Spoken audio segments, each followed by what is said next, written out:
told her, he said, "What'd you say?" He said, "That's, I don't know, that Jew killed that fucking kike or whatever it is." He said he took his cigar and he lighted end and poked it in the man's eye. And I said, "Oh my gosh." He said, "Yeah, I ruined a perfectly good cigar." I mean, that was not the thing that he poked it in the guy's eye and probably blinded him or whatever it was, but he ruined his cigar. These were violent men, you know. That's what was so shocking also in the book. They were violent. People say, "Were you scared?" No, I mean, a 90-year-old or an 87 or 88-year-old is when I interviewed. They were in their late 80s already. Lord, I mean, they were reliving when I was there. They enjoyed it as much as I did because they were reliving the memories of when they were in their 20s and 30s, when they were young and vigorous and tough and all this stuff.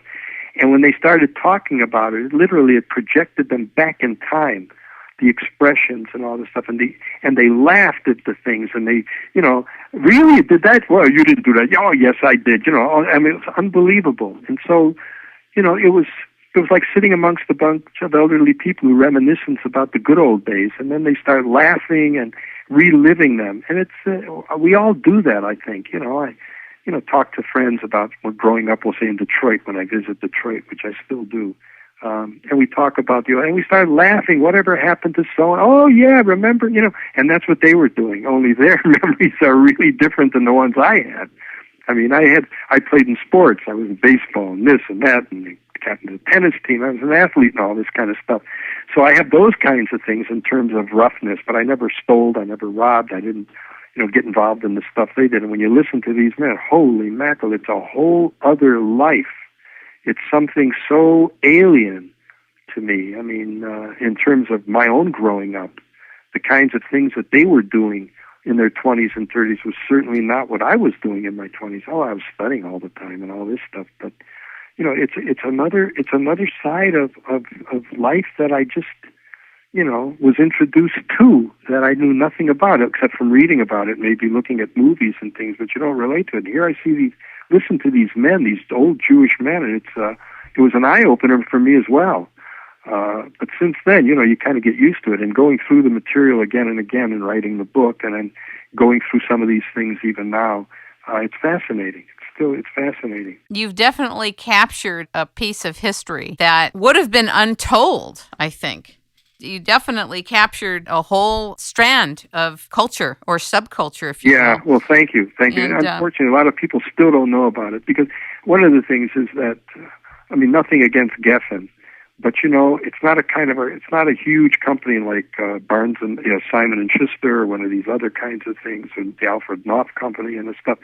They're not going to invest, $100,000 to advertise the book in the New York Times and stuff. So it didn't get that kind of exposure. Although I was on the radio in Cleveland and in Detroit, and I gave lectures in Arizona and in Los Angeles, as a matter of fact. And Steve Allen showed up at one of my talks at breakfast there. Late Steve Allen, remember him? Yes, of course. Yeah, and he showed up. I said, "Mr. Allen, what are you doing here?" Well, he was interested in this thing.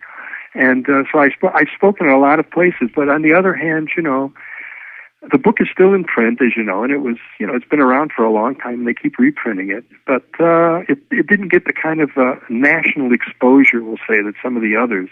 And Jews buy books, so who knows, but it was fun writing. I enjoyed it.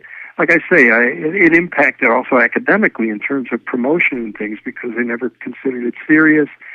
First, the issue didn't have footnotes, so I footnoted the second one, and then all of a sudden it became academic. You put a footnote in, it's academic. It's such a nonsense, The writer Stephen Ambrose, who wrote Band of Brothers and all kinds of other things, he's deceased now too, and he was on TV one time and gave an interview, and they asked him about the history profession. He says, you can write a book that can be factual.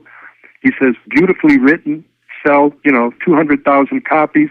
You will not get tenure, and you will not be promoted. But you can write a book with footnotes, and maybe 25 people, it will be reviewed in the academic journals, and maybe 25 people will buy the book, and a few libraries will buy it. He says, then you'll get tenure, you'll be promoted. He says, that's just the way the profession is. In other words, sometimes historians just write for each other. And, that's just the name of the game, unfortunately. But this was fun, and the people who read it enjoyed it, and so what the heck, that's part of it. As long as they enjoy it, and and it teaches them something they didn't know before. Hey, you can't ask for anything more. Well, I want to thank you for having the My courage pleasure. to do the work that you did and to bring it thanks. forth and to go through everything that you did. And ladies and gentlemen, we have been talking with, learning from, and listening to Robert Rockaway, the author of But He Was Good to His Mother, The Lives and Crimes of Jewish Gangsters. He's written many other books. How do people get a hold of you?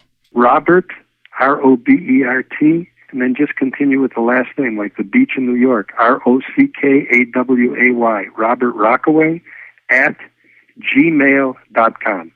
Very good. Thank you so much for being on the show. They can ask me about their relatives, and I'll try and give them some tips where to look if they're interested. So it's perfectly okay. Thank you so much, Robert. My pleasure.